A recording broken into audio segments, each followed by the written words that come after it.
Jadi Bapak Ibu di UTS nanti ada 5 soal open book ya. Bapak Ibu boleh bawa Haikin-nya ya.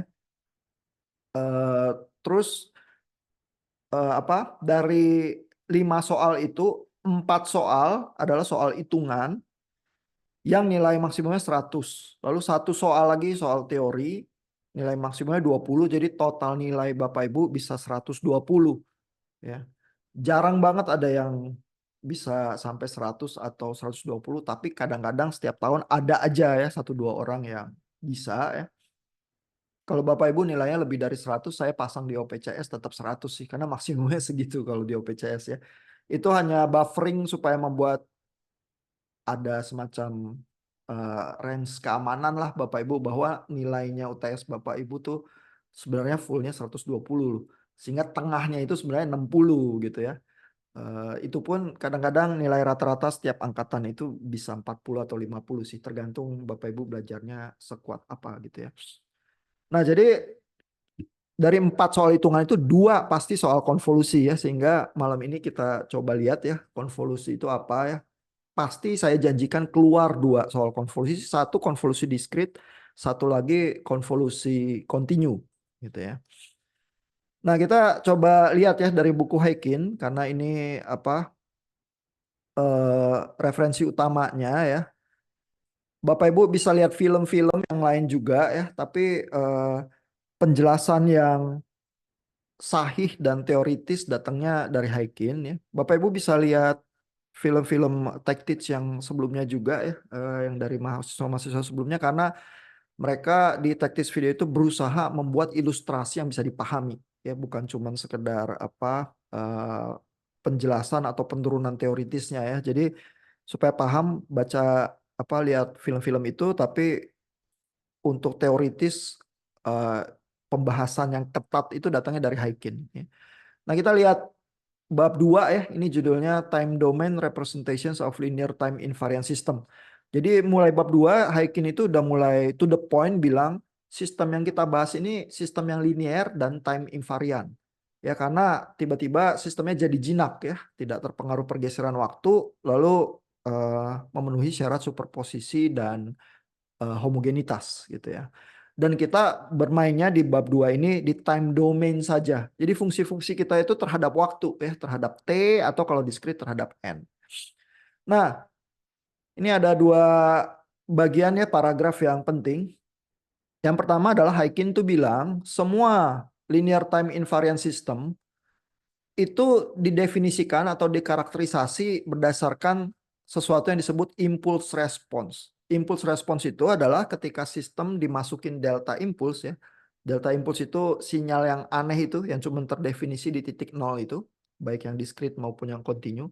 Kalau dimasukin delta impulse sistem itu, outputnya dari sistem itu adalah impulse response istilahnya ya. Jadi ngingetnya gampang, dikasih impulse, outputnya impulse response ya, respons terhadap impuls gitu ya.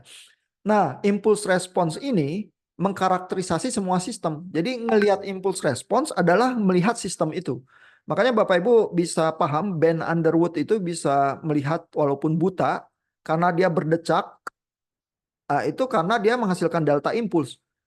Jadi sistem di sekelilingnya itu diberi delta impuls sama dia, lalu gaungnya itu mengkarakterisasi seluruh sistem. Melihat impuls respons ya, atau mendengar dalam kasus Ben Underwood, sama dengan memahami sistem di sekelilingnya gitu ya. Nah, dengan kita tahu impuls respons ini ya, notasinya H fungsi T ya, H kecil, maka kita bisa menghitung semua output dari fungsi fungsi sistem tersebut ya, yaitu YT, dengan cara operasi konvolusi gitu ya. Jadi di sini dibilang ya, given the impulse response, kalau kita tahu HT, maka kita bisa menentukan output dari sistem tersebut kalau inputnya diberikan sinyal apapun, begitu ya. Dan input yang masuk ke sistem itu selalu kita bisa tuliskan sebagai penjumlahan dari sinyal-sinyal yang kita geser-geser secara linear dan time invariance gitu ya. Nanti kita lihat ya. Jadi semua sinyal itu kata Haikin, baik yang diskrit X fungsi N maupun X fungsi T yang kontinu, kita bisa pecah dalam sinyal-sinyal yang lebih kecil yang bisa kita geser-geser dan kita jumlahkan gitu ya. Jadi dengan kata lain prinsip superposisi itu ya. Kita breakdown sinyal inputnya, lalu kalau kita konvolusi, itu istilahnya ya, ini convolution integral maupun convolution sum ya. Sum itu kalau buat discrete, kalau integral buat yang continue. Dengan operasi konvolusi ini kita bisa menghitung semua output dari sistem itu kalau kita tahu impulse response-nya gitu ya. Nah, jadi kalau kita turunkan ya logika ini ya. Ini mulai dijabarkan secara matematik oleh Haykin di 2.2 ini ya. Nah, Bapak Ibu jangan terlalu kaget lihat notasi matematikanya ya, tapi berusaha memahami ya. Nah, jadi Haykin itu mulai dengan sistem yang diskrit dulu ya. Jadi Bapak Ibu lihat X fungsi dari N dikali delta N ya. Ini adalah X pada titik nol, karena delta N ini kan cuma terdefinisi di titik nol doang. Ya, jadi Xn kali delta N sama dengan X pada titik nol kali delta N. Ya. Jadi Bapak Ibu bisa bayangkan ya, kalau saya punya fungsi ini, Xn, ada di titik -2, -1, 0, 1, dan 2. Ya. Terus saya kalikan dengan delta N, ya delta N itu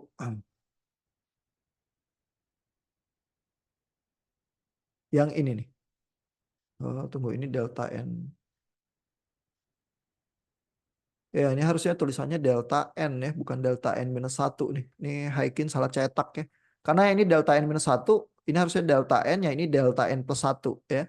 Jadi pada saat delta N ini, sebenarnya sinyal yang ini Xn ini dicuplik cuman yang ada di titik nolnya doang. Karena delta N ini terdefinisi di titik nol ya. Tapi kalau saya cupliknya di delta N+1, maka kita dapat yang pada saat posisi N sama dengan 1 ya. Kalau kita kalikan dengan delta N+2, berarti kita dapat cuplikan yang pada saat N-2 gitu dan seterusnya ya. Jadi dengan kata lain, Haykin tuh mau bilang fungsi kita Xn ini apa aja bisa kita pecah-pecah loh menjadi fungsi X itu dikalikan dengan delta-delta tertentu ya pada posisi titik-titik tertentu. Jadi dengan kata lain ya, sinyal kita ini bisa kita pecah satu-satu persatu ini sebagai fungsi delta. Terus nanti kita jumlahin ya, karena kan sistemnya linear. Saya mau hitung masing-masing deltanya, terus saya jumlahin belakangan, sama aja hasilnya. Kalau sistem itu linear ya. Nah, jadi Haykin itu bilang, saya bisa loh menulis sinyal apa aja Xn ya, sebagai perkalian delta. Tergantung saya ngaliinnya delta yang mana ya. Kalau delta N-K, saya dapatnya XK-nya. Ya. Terus saya bisa jumlah-jumlahin ini ya. Xn saya mau apa aja saya bisa jumlah-jumlahin nih. Sebagai X-2 kali delta N+2, lalu X-1 kali delta N+1 dan seterusnya sampai tak hingga. Ya. Sehingga saya bisa tulis sinyal input saya seperti ini. Xn sebagai penjumlahan XK delta N-K, terus K-nya geser-geser dari minus tak hingga sampai tak hingga. Semua fungsi apapun yang diskrit saya bisa tulis dalam bentuk ini gitu ya. Jadi ini persamaan universal untuk semua fungsi sebenarnya. Ya, dalam hal ini Xn ini notasi untuk fungsi input. Nah, lalu input ini saya masukkan ke sistem. Ya, jadi dengan kata lain Xn ini saya masukkan ke fungsi. Fungsi H ini melambangkan sistemnya ya. Lalu apa yang terjadi ya? Nah, karena sistemnya itu linear, saya boleh sistem H ini ya, operasi matematikanya saya geser masuk ke dalam. Kenapa? Karena X-nya ini kan saya boleh pecah-pecah ya menjadi bagian-bagian kecil tertentu ya, superposisi. Daripada semuanya sekaligus saya jumlahin masukin ke sistem, saya boleh loh X1 dulu saya proses ke sistem, lalu X2 dan seterusnya gitu ya.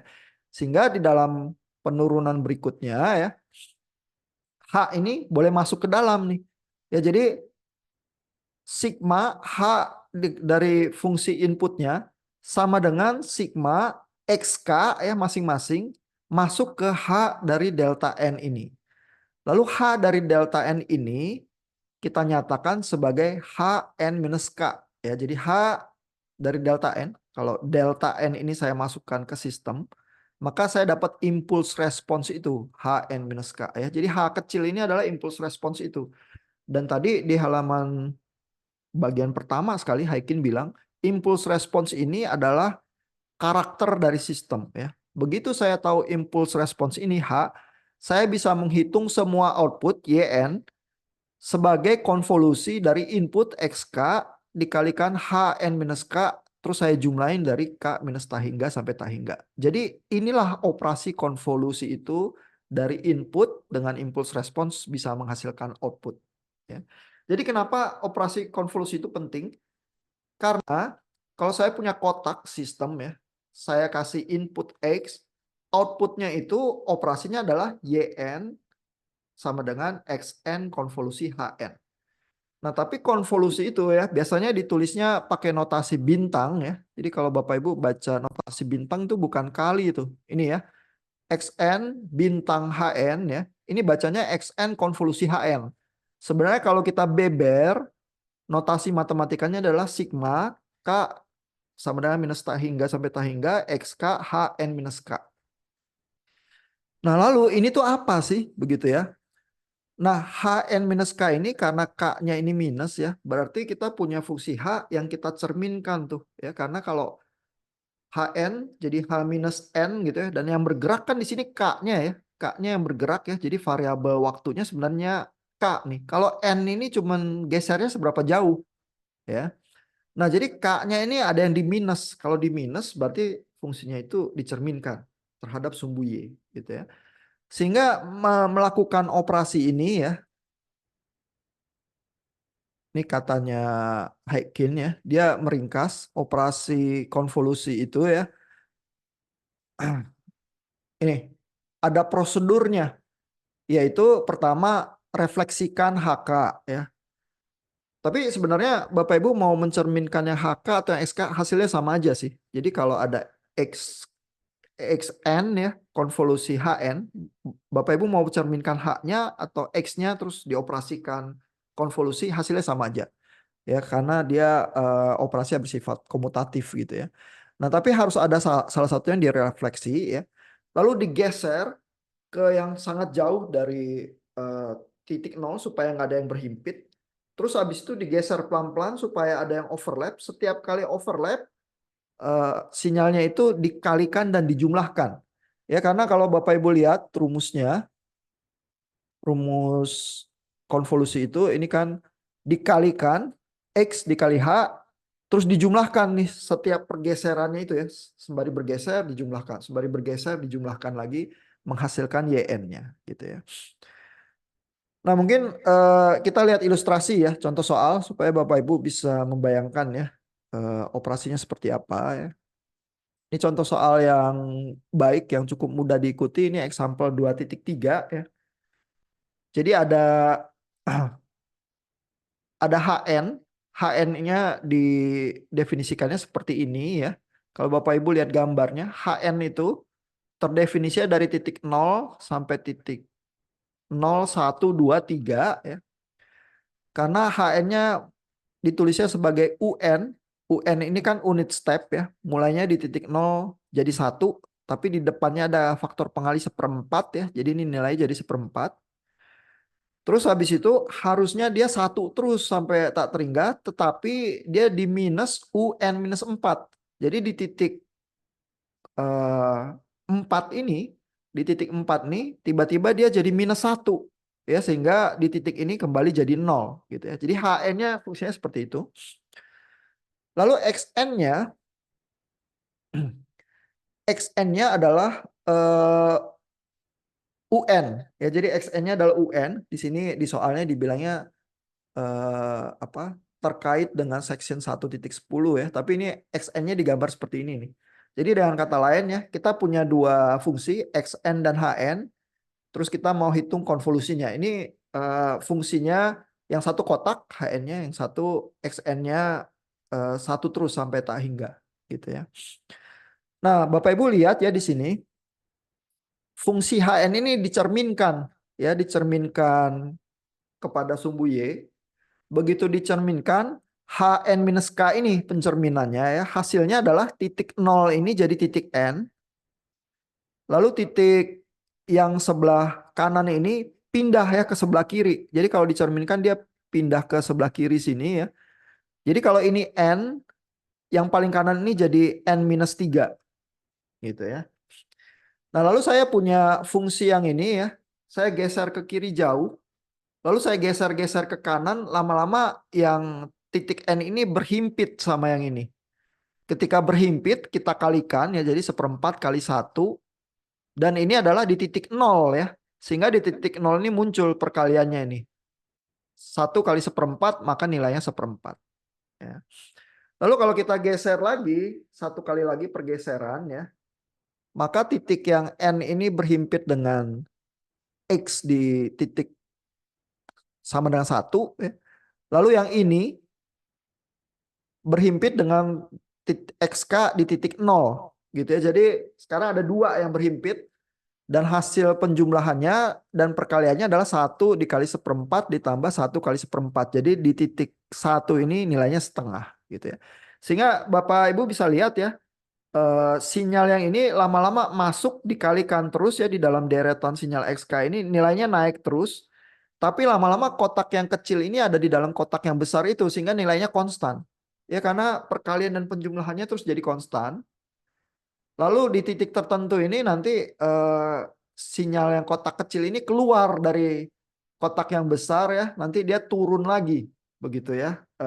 Sinyalnya makin berkurang sampai begitu nggak berhimpit lagi nanti dia jadi nol gitu ya. Jadi ini contoh apa konvolusi sistem diskrit yang cukup mudah karena sinyalnya sinyal kotak gitu ya. Nah, Bapak Ibu kalau agak bingung membayangkan ya, saya tuh pasang juga satu film yang sangat menolong sekali ya untuk supaya kita tuh punya bayangan yang cukup apa visual ya terhadap operasi konvolusi gitu ya. Ini saya coba kasih lihat ya, ada di sesi 3. Nah, ini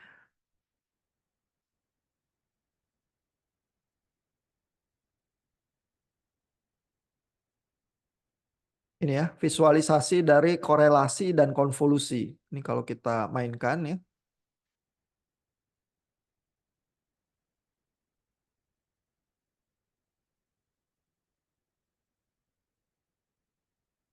Ini saya coba ke YouTube-nya langsung aja ya supaya kelihatan lebih jelas.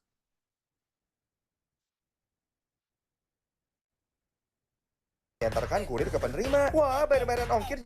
Bentar, ngabisin iklannya dulu.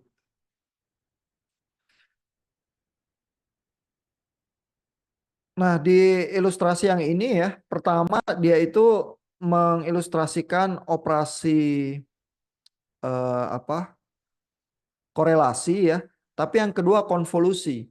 Nah, korelasi sama konvolusi itu mirip ya, tapi kalau korelasi sinyal yang satu itu nggak dicerminkan ya, jadi Bapak Ibu lihat segitiganya begitu ya, terus sinyalnya masuk ke dalam sinyal kotak yang biru ini ya. Dan setiap kali dikalikan dan dijumlahkan ya. Tapi ini contoh yang untuk yang sistem kontinu ya. Jadi sebenarnya setiap kali itu diintegral nih yang sebelah bawah ini yang saling berhimpit itu. Nah ini tuh korelasi. Tapi kalau konvolusi yang kita pelajari ini ya yang sebagai operasi sistem, segitiganya ini dicerminkan nih. Karena segitiga ini kan jadi kebalik ya. Terus Bapak Ibu lihat bahwa bagian yang masuk ini tadinya gede ya, terus lama-lama menjadi makin kecil, terus konstan karena segitiganya ada di dalam kotak birunya. Lalu begitu ini keluar, bagian yang besar dulu dari segitiga yang turun, jadi turunnya besar ya, lama-lama turunnya makin kecil gitu ya. Sehingga Bapak Ibu bisa membayangkan ya output dari sistem itu ya, kalau Bapak Ibu bisa secara visual membayangkan konvolusinya gitu ya. Makanya tadi yang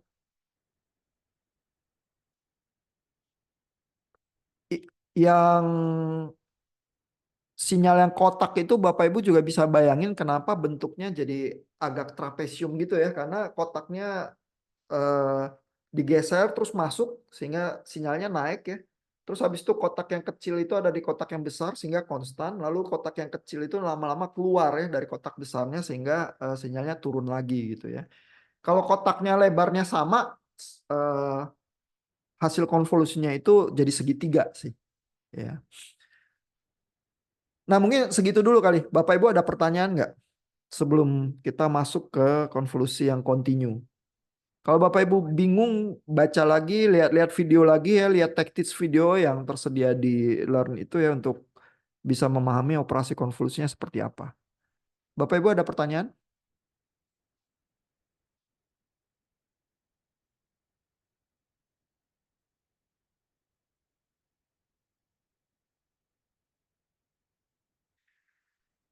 Nah, jadi di Learn juga ya, saya sediakan coding Python untuk UTS tahun 2022 ya. Kalau Bapak Ibu lihat ya, UTS tahun 2022, kalau Bapak Ibu buka arsipnya, ini ada soal konvolusi ya, soalnya soal nomor 2 ini nih. Soal konvolusinya ada XN, lalu ada H1N gitu ya. Pertanyaannya adalah hitung YN H1N konvolusi XN gitu misalnya ya. Jadi ini berarti Bapak Ibu cerminkan salah satu fungsi, geser ke kiri jauh, terus geser pelan-pelan sampai berhimpit, lalu setiap kali berhimpit itu dikalikan dan dijumlahkan gitu ya. Di solusinya Bapak Ibu bisa lihat ya.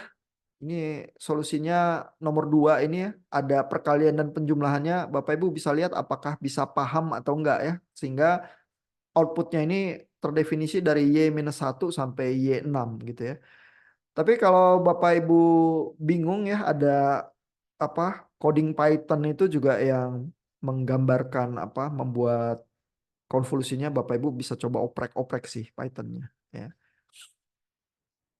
Itu saya mau kasih tahu aja dari sources itu, terus Bapak Ibu bisa coba belajar dari sana.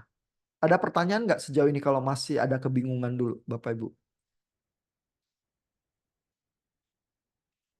Nah, jadi masalahnya ya kalau buat UTS adalah Bapak Ibu harus berusaha ngerjain sih di kertas ya, baru bisa mungkin nanti muncul banyak pertanyaan kalau lihat Haikin lagi contoh soalnya, kenapa ini digeser, terus apa yang terjadi dengan setiap nilai fungsi saya, terus sebenarnya Y-nya muncul di mana gitu ya.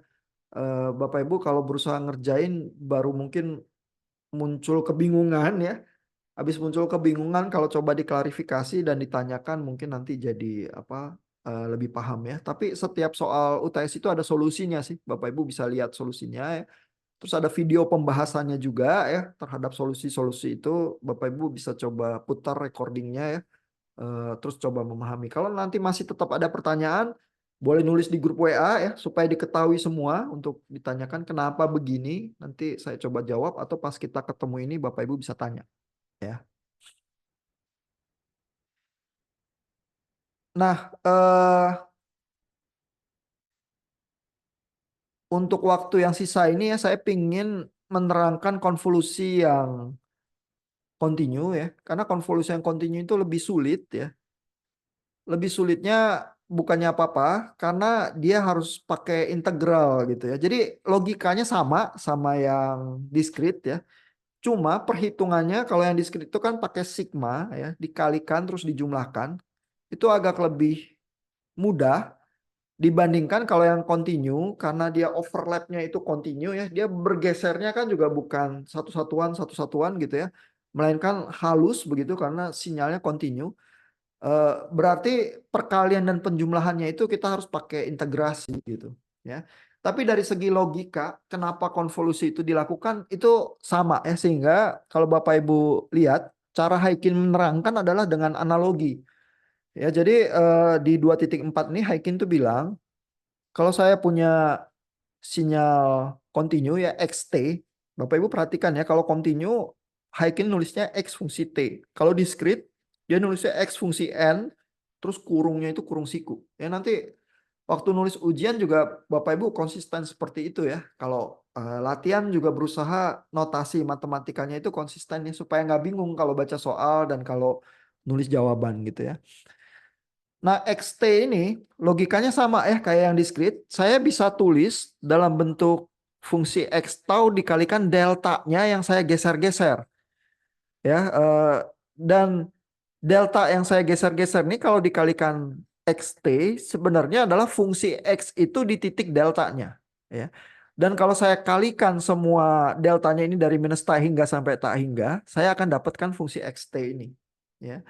Lalu kalau xt-nya saya masukkan ke sistem H, dan sistemnya linear, H-nya ini bisa masuk kayak gitu tadi ya.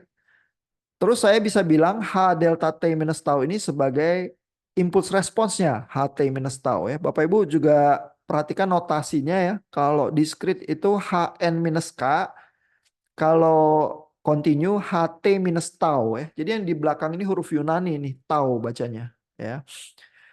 Sehingga konvolusinya itu dituliskan YT ya, ini output sama dengan integral minus tak hingga sampai tak hingga X tau dikali H T minus tau ya. Jadi rumus konvolusinya itu seperti ini nih yang dikotakin ini. Ya, tapi ini analog sih sama yang discrete. Cuma sekarang bukannya sigma tandanya di sini melainkan integral. Ya. Lalu bukan N minus K tapi T minus tau. Terus kalau integral di belakangnya harus ditulis D tau ya. Karena sebenarnya penjumlahan dari komponen yang sangat kecil itu D tau itu. Ya. Lalu ini juga ditulis lagi pakai notasi bintang ya. Jadi xt konvolusi ht sama dengan integral minus tau hingga sampai tau hingga x tau ht minus tau d tau. Ya. Nah, contoh yang sederhana ya adalah ini ya, example 2.6. Nah, ini dua fungsi kotak ya. Dua fungsi kotak ini tapi yang satu mulainya di titik 0, yang satu mulai di titik 1 ya, tapi kotaknya lebarnya sama ya. Lalu dikonvolusi ya. Pertanyaannya xt konvolusi ht hasilnya apa ya. Nah, lalu Bapak Ibu cerminkan ya salah satu fungsi seperti tadi ya. Karena ini fungsinya sama-sama kotak ya. Mencerminkan ht atau mencerminkan xt sama-sama aja sih hasilnya ya. Di dalam solusi yang ini yang dicerminkan oleh Haykin adalah yang h-nya ya. Jadi fungsi ht ini dia cerminkan terhadap titik x sama dengan 0 menjadi fungsi yang ini nih. Ht minus tau ini setelah dicerminkan ya. Titik nolnya ini jadi titik t. Ya. Tadi kalau discrete titik nolnya jadi titik n. Kalau continue titik nolnya ini jadi titik t ini di sini. Ya. Lalu karena di sini t, terus kotaknya ke kiri ini dua satuan, yang di belakang ini jadi t minus 2. Ya. Nah, memahami apa batas-batas dari kotaknya itu jadi penting karena begitu kita melakukan integral, integralnya itu memakai batas-batas dari kotaknya ini. Ya, jadi Bapak Ibu bayangkan ya bahwa kotak yang ht minus tau ini sesudah dicerminkan dia digeser pertama ke kiri jauh ya. Terus dia mulai bergerak ke kanan, nanti kan dia overlap ya. Jadi ada bagian dari kotak yang di atas ini overlap dengan kotak yang di bawah sini ya. Sehingga gambar overlapnya jadi seperti ini. Ya Bapak Ibu bayangkan tembok yang T ini masuk ke fungsi X tau-nya ini. Jadi dia masuk, jadi ada satu garis di situ ya. Sehingga dia apa? Di sini ada garisnya gitu ya. Dan garisnya ini titiknya T gitu ya. Jadi kalau kita mau lihat seperti ini nih, garisnya ini titiknya T ya. Lalu ke sebelah sini batasan yang kotak ini adalah 1 ya, sehingga yang overlap ini adalah dari 1 sampai T itu tadi. Ya, jadi kita punya daerah integrasi seperti ini ya, sehingga kalau kita integralkan ya, di sini ada apa daerah integrasinya. Yang kita integralkan adalah fungsinya kita kalikan ya, ini 1 dikali 1 karena fungsi kotak ini kan amplitude 1 ya. 1 kali 1 jadi integral 1 batas-batas integralnya dari 1 sampai T gitu. Ya, sehingga kalau Bapak Ibu selesaikan integralnya itu integral 1 d tau batasnya 1 sampai T. Integral dari 1 kan hasilnya integral 1 d tau hasilnya tau ya. Sehingga fungsinya kita adalah fungsi tau ya, tapi dari 1 sampai T. Sehingga fungsi kita itu kalau kita masukin batas-batasnya 1 sampai T menjadi T-1. Ya, sehingga Bapak Ibu lihat fungsi hasilnya yang ini, yang miring ini adalah T-1 nih. Ya, sehingga hasilnya ini ya ada 3 bagian. Bapak Ibu bisa lihat 4 bagian sih. Pada saat T-nya lebih kecil dari 1 hasilnya 0 ya. Tapi pada saat T-nya adalah dari 1 sampai 3 hasilnya T-1 ini. Ya, karena ini adalah hasil dari integral di mana batasnya dari 1 sampai T, terus kalau kita masukin batas-batasnya persamaannya jadi T-1. Ya. Dan pada saat integralnya seperti ini, T-nya ini lagi masuk ya ke dalam kotak yang ini, sehingga T-nya ini ada di antara 1 sama 3. Ya, sehingga Bapak Ibu tuh lihat untuk di outputnya ini, YT, persamaannya adalah T-1 pada saat T-nya antara 1 sampai 3. Gitu ya. Lalu di daerah berikutnya T-nya ini keluar dari kotaknya. Ya, jadi bagian T yang ini mulai keluar nih dari sebelah sini ya, sehingga T-nya terjadinya adalah antara 3 sampai 5 gitu ya. Nah, ini Bapak Ibu lihat di jawabannya ya. T-nya adalah dari 3 sampai 5. Nah, tapi pada saat T-nya dari 3 sampai 5, daerah yang overlap yang kita harus integralkan itu jadi berubah. Ya, jadi seperti ini nih. Ya, karena bagian belakangnya ini dari fungsi H-nya ini sekarang masuk ke dalam kotaknya ini. Ya, tapi bagian T-nya kan udah keluar ya, sehingga yang overlap adalah dari T-2 sampai 3 ya, dari T-2 sampai 3. Karena kotak yang ini yang dari XT-nya batasannya adalah 3 gitu ya. Sehingga kita tuh mengintegralkan ini ya, integral 1 d tau, tapi batasnya T-2 sampai 3. Sehingga kalau kita masukkan fungsinya T, terus batasnya dari T-2 sampai 3, kita dapatkan 3 kurang T-2, jadi fungsinya adalah 5 kurang T. Ya, jadi 5 minus T, ini kita lihat ya, 5 minus T adalah pada saat T-nya antara 3 sampai 5. Kalau T-nya lebih besar dari 5, antara dua kotak itu nggak ada yang berhimpit lagi, sehingga persamaan outputnya jadi 0. Gitu ya. Sehingga kalau Bapak Ibu bayangkan ya, outputnya ini jadi segitiga ini nih. Ya.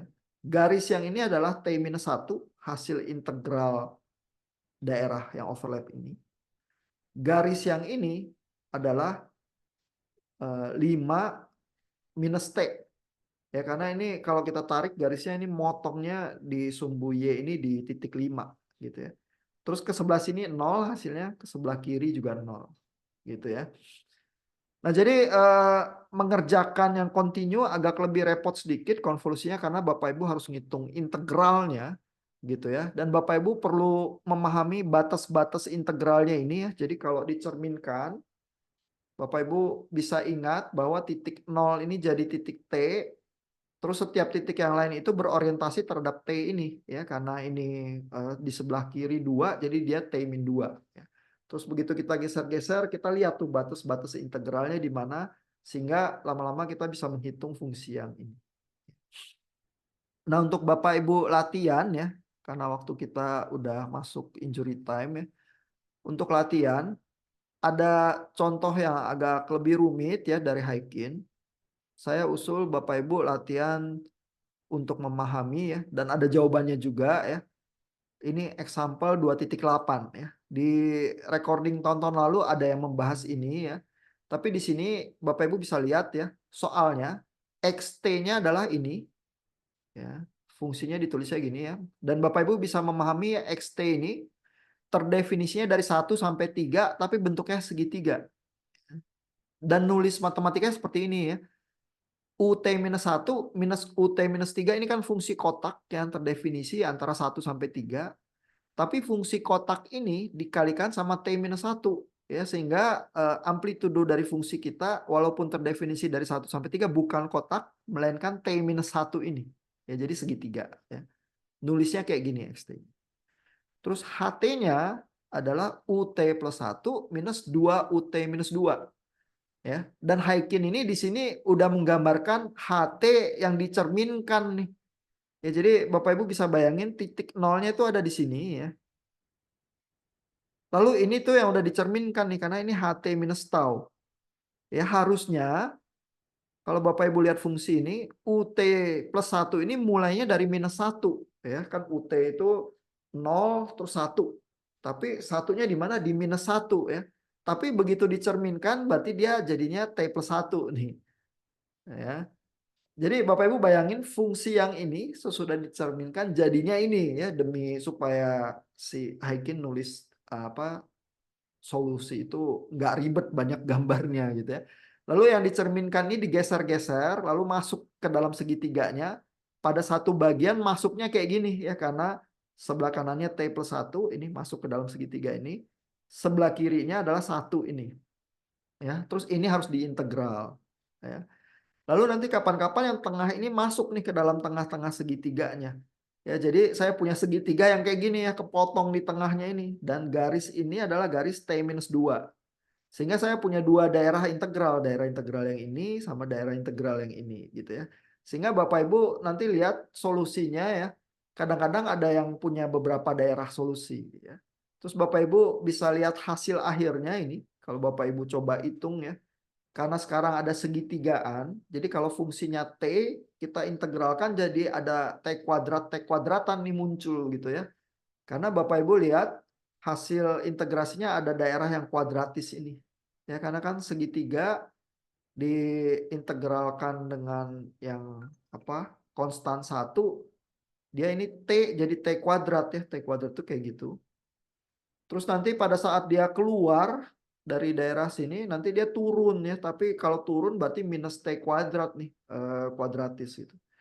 Terus kapan-kapan nanti segitiganya ada di dalam kotak ini ya. Karena segitiganya 2 besarnya, sedangkan kotak ini 3. Pada saat itu nilainya konstan. Ya, karena daerah yang overlap itu walaupun kotaknya bergeser, tapi daerah yang overlapnya akan tetap konstan gitu ya. Nah, terus abis bagian kotak ini geser semua, keluar dari segitiganya, buntutnya ini doang, yang overlap sama segitiganya, hasilnya konstan lagi. Ya, karena segitiganya selalu dikalikan dan diintegralkan dengan sesuatu yang konstan juga. Ya, jadi Bapak Ibu bisa coba bayangkan ya, mecahin soal yang ini seperti apa. Terus coba perhatikan apakah outputnya ini persamaannya masuk akal. Dan kalau Bapak Ibu nanti dapat persamaan outputnya ini ya, terus Bapak Ibu masukin nilai batasnya ya pada saat titik 0 atau titik 2 atau titik 3 gitu ya. Jadi kan fungsi ini di titik 2 ya, misalnya ada fungsi dari kiri, ada fungsi dari kanan gitu ya. Nah, kalau dimasukin nilainya T sama dengan 2 harusnya berhimpit nih. Jadi kalau fungsi Bapak Ibu nggak halus ya, toto lompat gitu ya, berarti ada salah hitung tuh. Ya, jadi Bapak Ibu coba ya, example 2.8 ini apakah bisa paham atau enggak. Nanti di ujian mungkin soal-soalnya bisa mirip yang seperti ini. Ya, Bapak Ibu bisa lihat sih di arsip-arsip UTS soalnya seperti apa. Nah, kita sampai sini aja malam ini. Mungkin kalau Bapak Ibu nggak paham sepenuhnya, perlu waktu untuk mencerna ya. Bisa lihat lagi video-video dari tahun-tahun lalu. Juga video-video tech tips videonya. Terus minggu depan nanti Bapak Ibu menghasilkan tech tips video yang sama ya. Dan di kelompok ada teman-teman yang bisa diajak diskusi. Dan kalau ada kesulitan nanti bisa tanya lagi ke saya kalau ada pertemuan. Ya. Bapak Ibu sekarang adakah pertanyaan? Kalau nggak ada kita sampai di sini. Nanti recordingnya saya pasang juga di Learn ya. Kalaupun saya nggak forward ke grup WA, selalu ada di Learn ya recording yang terakhirnya sehingga Bapak Ibu bisa ikuti. Ya. Thank you Bapak Ibu. Selamat malam, selamat istirahat.